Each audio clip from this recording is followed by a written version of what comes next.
Ayan, guys, ang sarap ng ulam ni Dexter. Oh, nag-ihaw siya ng tulingan daw. Tulingan na isda with kamatis. And wala siyang baon na rice, kaya ayan ang rice niya from babanggitin ko na naman yung list. Ayan, tulingan, guys. Ang bango. Ang bango ng inihaw mo. Ayan, guys. Payagmutan. Hindi mabisin ni Dexteron.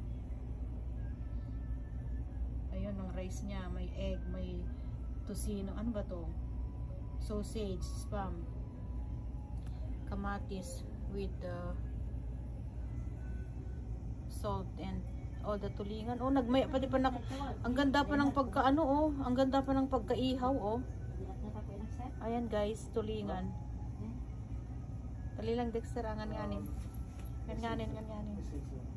Ayan, tulingan, guys. Ang sarap ng pagkaluto, Ayan. Parang nagbibideo ako ng Pero sa akin mamaya. Yung baon ko mamaya rin. Leftover na Ayan. Meron din nagluluto ng lauya. Ayan, thank you so much, guys.